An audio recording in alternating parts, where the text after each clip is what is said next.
"But," she timidly answered, "to talk quite practically, wouldn't it be best not to marry till after all that? Though I can't bear the thought of your going away and leaving me here." "Of course you cannot, and it is not best in this case. I want you to help me in many ways in making my start. When shall it be? Why not a fortnight from now?" "No," she said, becoming grave. "I have so many things to think of first." But he drew her gently near to him. The reality of marriage was startling when it loomed so near. Before discussion of the question had proceeded further, there walked around the corner of the settle into the full firelight of the apartment Mr. Dairyman Crick, Mrs. Crick, and 2 of the milkmaids. Tess sprang like an elastic ball from his side to her feet, while her face flushed and her eyes shone in the firelight. "I knew how it would be if I sat so close to him," she cried with vexation. "I said to myself, they are sure to come and catch us. And I wasn't really sitting on his knee, though it might have seemed as if I was almost." "Well, if so, be you hadn't told us, I'm sure we shouldn't have noticed that ye had been sitting anywhere at all in this light," replied the dairyman. He continued to his wife with the solid mien of a man who understood nothing of the emotions related to matrimony. "Now, Christianer, that shows that folks should never fancy other folks be supposing things when they bain't. Oh no, I should never have thought a word of where she was a-sitting to if she hadn't told me, not I." "We're going to be married soon," said Clare with improvised phlegm. "Ah, and be ye? Well, I'm truly glad to hear it, sir. I thought you mid do such a thing for some time. She's too good for a dairymaid. I said so the very first day I zid her. And a prize for any man, and what's more, a wonderful woman for a gentleman farmer's wife.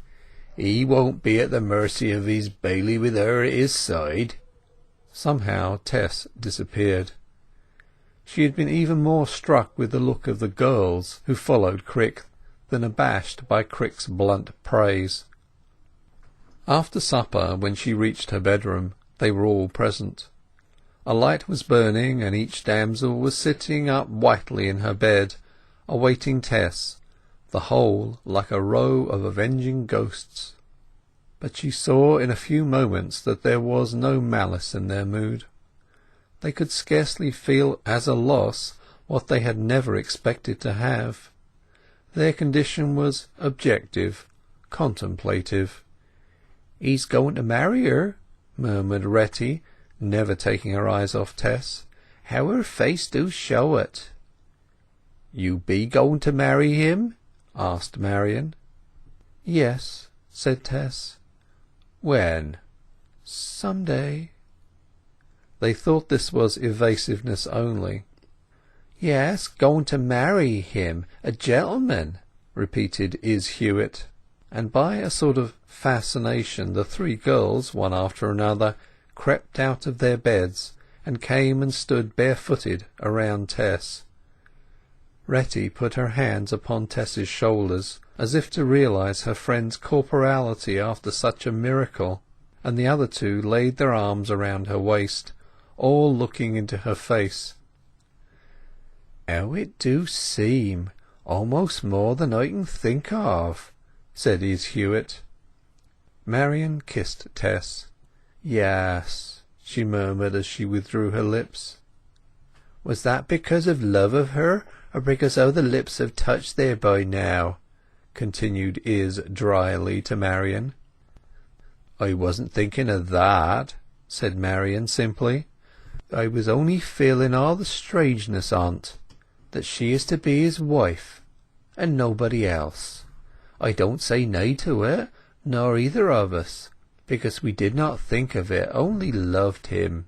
Still, nobody else is to marrying in the world, no fine lady, nobody in silks and satins, but she who do live like we." "Are you sure you don't dislike me for it?" said Tess in a low voice. They hung about her in their white nightgowns before replying, as if they considered their answer might lie in her look. "I don't know," murmured Retty Priddle. "I want to hate 'ee, but I cannot." "That's how I feel," echoed Izz and Marian. "I can't hate her. Somehow she hinders me." "He ought to marry one of you," murmured Tess. "Why?" "You were all better than I." "We better than you?" said the girls in a low, slow whisper.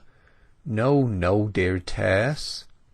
"You are," she contradicted impetuously, and suddenly tearing away from their clinging arms she burst into a hysterical fit of tears, bowing herself on the chest of drawers and repeating incessantly, "Oh yes, yes, yes." Having once given way, she could not stop her weeping. "He ought to have had one of you," she cried. "I think I ought to make him even now. You would be better for him than... I don't know what I'm saying. Oh, oh!"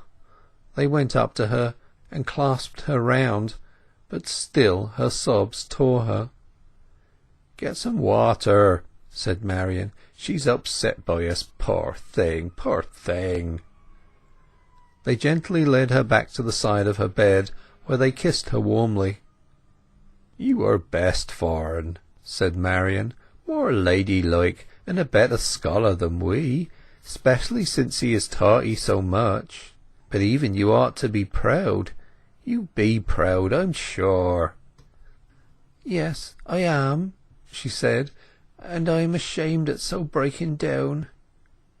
When they were all in bed and the light out, Marian whispered across to her, "You will think of us when you be his wife, Tess, and how we told 'ee that we loved him, and how we tried not to hate you, and did not hate you, and could not hate you, because you were his choice, and we never hoped to be chose by him."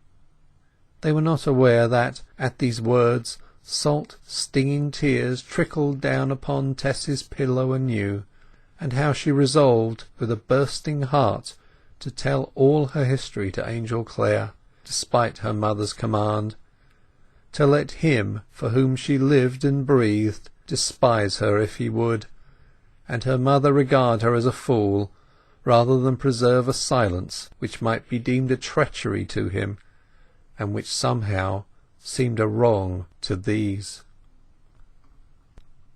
Chapter 31